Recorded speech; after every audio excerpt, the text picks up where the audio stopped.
estúdio com o pré-candidato ao governo do estado pelo PSDB, o deputado federal Pedro Cunha Lima. Deputado, o senhor está falando da utilização da Granja Santana de uma forma coletiva, de uma forma voltada para a sociedade, e a ideia é transformá-la em parque, não é isso?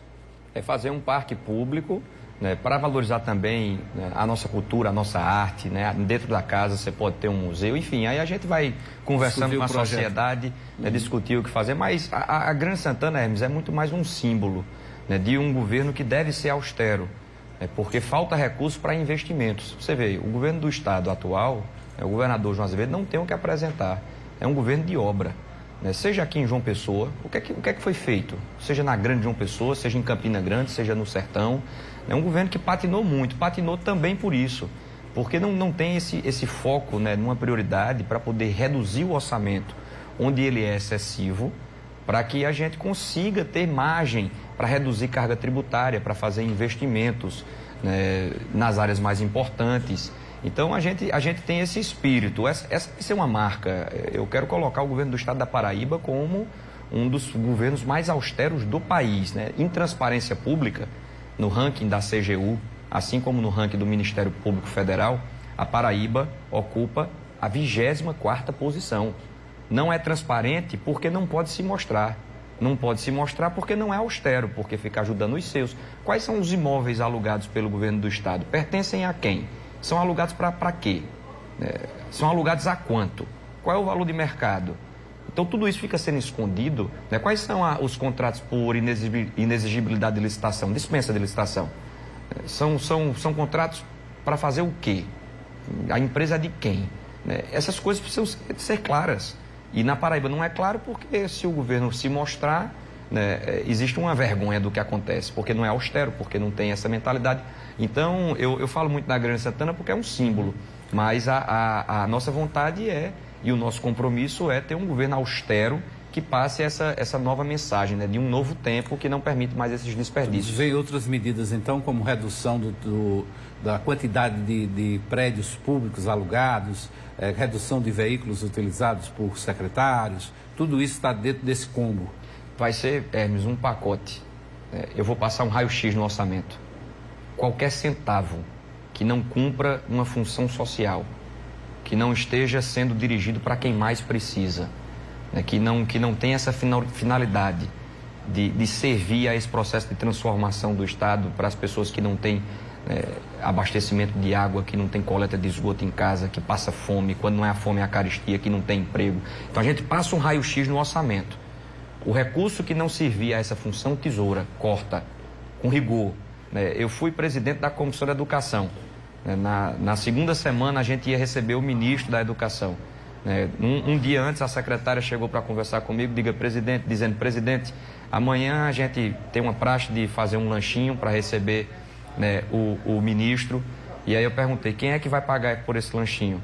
E ela me disse, não, aqui na comissão tem uma verba que serve a isso. Eu digo, não, amanhã não vai ter lanchinho, porque o ministro não vai passar fome por conta da falta desse lanchinho.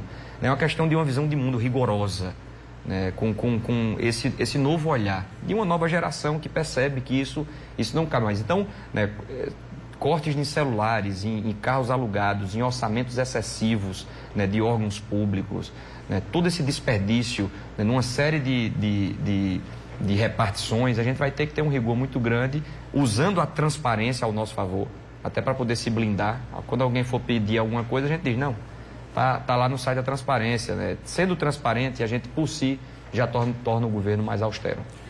Deputado, o seu partido tinha como pré-candidato Dória, né, lá de São Paulo, como pré-candidato à presidência da República. E foi anunciada a desistência dele. Até que ponto a falta de um pré-candidato a presidente da República pode prejudicar o desenrolar de uma campanha aqui no Estado? A gente tem, Hermes, um foco nesse debate nacional que é, independentemente de quem seja o presidente eleito, o governo do Estado da Paraíba vai firmar parcerias, vai buscar construir pontes. A Paraíba não pode se dar o luxo de ficar distante do governo federal, é muito ruim para a gente. A gente precisa trazer recursos do governo federal, esse é o nosso foco prioritário. Além de debater a Paraíba, né, a situação na educação pública na Paraíba, a situação da segurança pública no nosso Estado. O que a gente precisa fazer para ter um governo que cumpra o seu papel. Vai ter um desfecho desse cenário nacional, nós não sabemos ainda quais são os candidatos no final dessa corrida pré-eleitoral. Ao final desse processo a gente vai ter uma posição, mas a gente não pode desprestigiar o debate sobre o nosso Estado, né, colocando todo o olhar voltado ao debate nacional. Independentemente de quem seja o presidente, cabe ao governo, né, firmar parcerias para que a gente possa se desenvolver.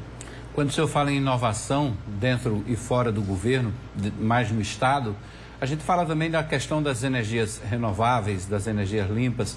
Ceará e Paraíba são os 2 únicos estados do Nordeste que cobram ainda a tributação sobre a geração distribuída, que é aquela que fica no telhado. E também tem uma série de outros impostos cobrados para empreendedores dentro desse campo de tecnologia, de inovação. Isso tem um olhar diferenciado no seu plano de governo? O governo do estado da Paraíba, infelizmente, cometeu essa atrocidade de criar o imposto para tributar o sol. E isso afasta investimentos. Em Patos tinham 3 empresas, hoje só tem 2, porque uma fechou que não aguentou o ecossistema. E a gente fica perdendo para Minas Gerais, para o Espírito Santo, para o Rio de Janeiro, que vai levando vantagem sobre a gente. Eu detesto ficar para trás. Então a gente vai ter uma política muito forte de fortalecer as nossas vocações. Nesse caso da geração de energia limpa, pode inclusive gerar uma economia na conta de energia do próprio governo do estado. E a gente tem essa intenção de usar a inovação, as novas possibilidades ao nosso favor. Ok, deputado Pedro Cunha Lima, obrigado pela presença aqui no Correio Debate, pela entrevista, seja sempre bem-vindo. Eu que agradeço a você, Hermes, a todos que nos acompanharam. Acompanhem esse debate, é fundamental no processo de transformação que a gente precisa, que cada cidadão, cidadã acompanhe de perto, fiscalizando, criticando, para que a gente possa fazer as melhores escolhas. Muito bom estar aqui sempre, Hermes. Obrigado. Obrigado mais uma vez. A gente faz outra pausa no Correio Debate desta segunda-feira. Na volta, após ex-governador abrir dissidência no partido, o MDB tira Roberto Paulino da vice-presidência no estado e nomeia o deputado estadual Anderson Monteiro. E a gente vai receber aqui no estúdio o deputado Anderson Monteiro. Fique ligado que a gente volta bem rapidinho.